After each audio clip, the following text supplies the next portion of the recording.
Welcome to People and Profit. I'm Kate Moody. Coming up in this week's show, the countdown is on as Greece prepares to exit its third bailout program. But what state are its finances really in, and what challenges lie ahead? With the summer tourist season in full swing, we look at one of the hot spots that's cracking down on rowdy visitors and rentals. And a house for the price of a baguette. Our correspondents check out a new French initiative that's putting property up for sale for a symbolic €1. Greece is set to formally exit its third bailout program in August. International creditors will be paying out a final tranche of emergency loans from the package agreed in 2015. Since then, Athens has enacted a series of punishing austerity measures and reforms, which have prompted regular protests on the streets by Greeks who say they've paid too steep a price. The EU will be keeping a close eye on Greek coffers with a so-called enhanced surveillance program, including quarterly checks on the government's finances. The head of the Eurogroup, Mario Centeno, spoke to our European Affairs editor, Catherine Nicholson, about what that means for Athens and for Europe. Post-program surveillance is not exclusive to Greece. Other program countries like Ireland, Spain, Portugal, Cyprus, they also are under this type of post-program surveillance. Let's face this new stage with also a great deal of optimism and ownership for the Greek authorities. Now for some analysis, we're joined by Craig Erlam, Senior Markets Analyst at Oanda. Craig, thanks for being with us on People and Profit. Greece has been receiving bailout loans for the better part of a decade. Is it really ready to turn the page? Where do its economy and finances stand? I think it is starting to improve, and it has shown that it doesn't necessarily need the bailout funds anymore.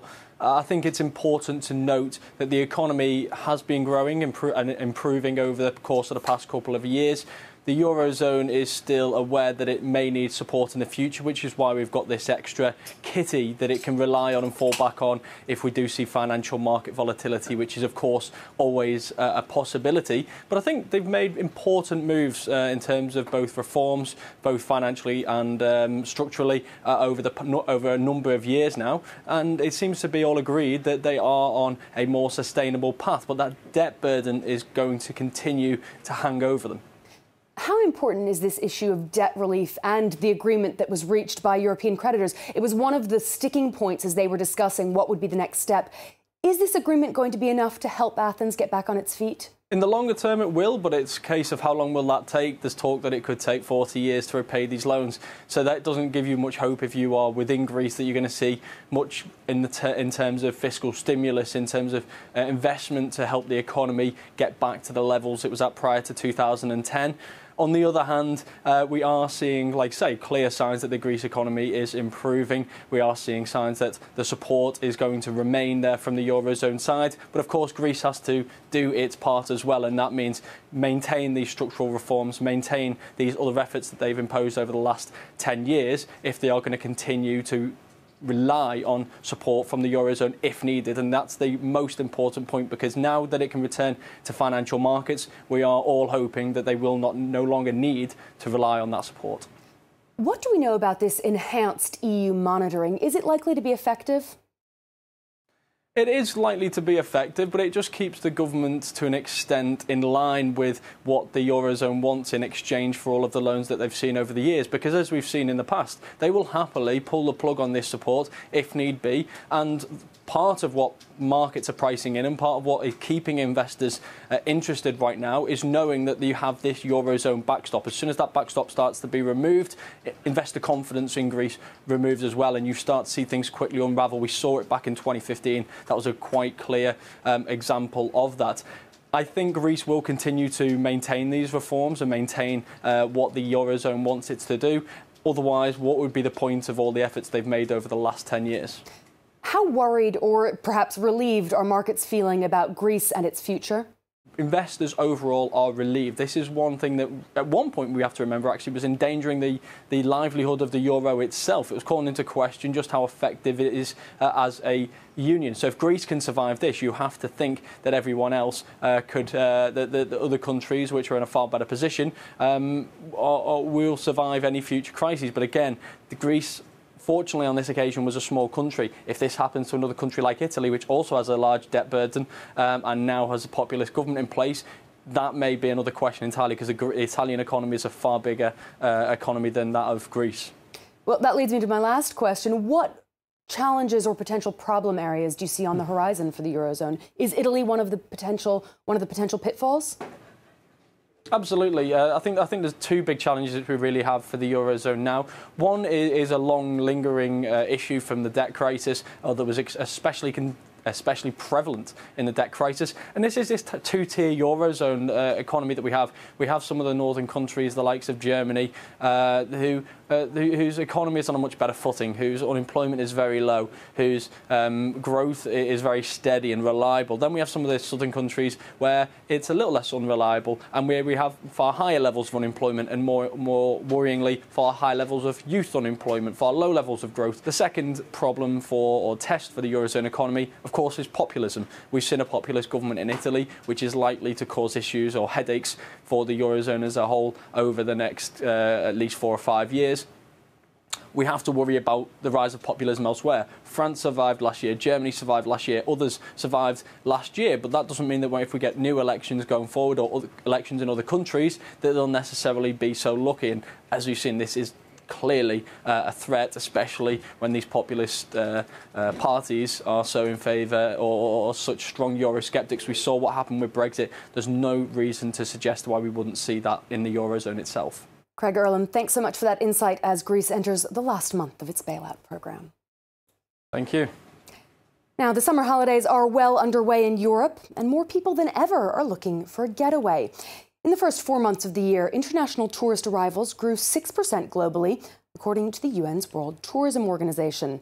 Analysts expect that trend to continue worldwide. But it's not all fun and games. Locals in a growing number of tourist hotspots are fed up with overcrowding, disruptive visitors, and high rent. They're trying to restrict short-term rentals, which they blame for encouraging the tourist influx. The Spanish resort city of Palma de Mallorca is among them, as Georgina Robertson explains. It is an idyllic holiday destination, but some residents feel that tourism is out of control. Noise pollution, fights, filthy beaches. Locals feel that their paradise has become a living hell. The people of Palma have had enough of the tourists. They complicate our life. Official complaints against tourists quadrupled between 2014 and 2017.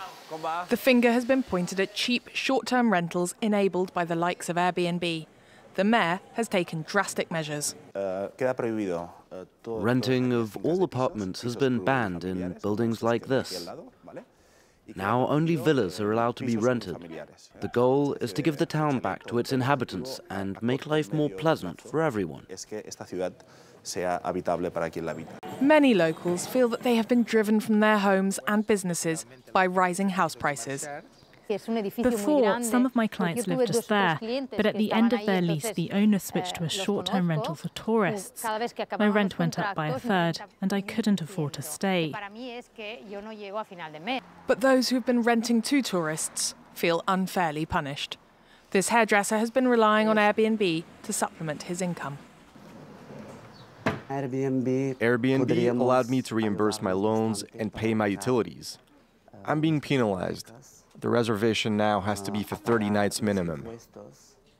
He has no bookings for this summer, and if he breaks the law, he risks a €40,000 fine. Tourists are being pushed towards hotels or to certain registered houses. In Palma, only 560 villas have been agreed to by the City Hall, and lots of these are in the luxury market. Palma is now pitching at a higher-end traveller to sustain its tourism sector. The northern French city of Roubaix has launched a radical new program to fill its empty homes and reinvigorate rundown neighbourhoods. Local authorities have put 17 derelict houses on the market for a mere €1 each. In exchange for this symbolic sum, new occupants must promise to entirely renovate the property and put down roots there. The British city of Liverpool has already rolled out a similar experiment, but it's a first for France. Our correspondents went to take a look. A handful of abandoned buildings at the centre of a groundbreaking urban development initiative. The city of Roubaix is selling off over a dozen dilapidated homes for the price of a baguette, an attempt to both revive neighbourhoods and to respond to what some are calling the national housing crisis. This is one of the 17 houses currently on the market for €1 each. And as you can see, there's quite a lot of work to do. The price tag is certainly eye-catching, but renovating this four-bedroom house with a garden would cost at least €136,000. Still 20% cheaper than buying a comparable finished product, according to local authorities. Anyone choosing to take advantage of the initiative has to sign up to a number of conditions, an attempt to deter speculative buyers. Firstly, it's a scheme for people on lower incomes. We're trying to enable social mobility. Secondly, you need to stay in the house for at least 6 years. You also need to be a first-time buyer to be eligible. 74 applications for a €1 house are now being assessed. Romain is among the hopefuls. Roubaix is actually quite expensive, so this would allow us to have a new house at a much cheaper price.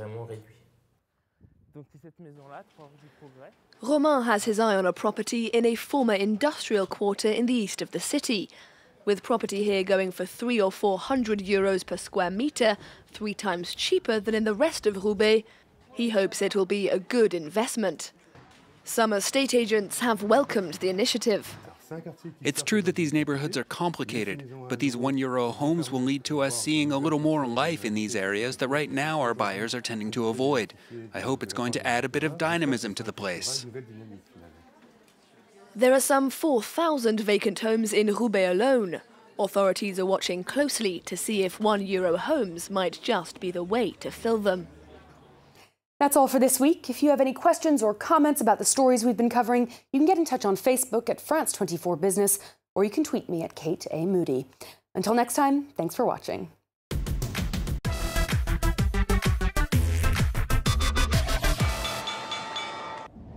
Hi, I'm Natalie Savaricas, and you'll usually find me in news, reporting on Greece's enduring financial turmoil and protests, but also the refugee emergency, here on France 24. Natalie Savaricas, one of the 160 France 24 correspondents around the world.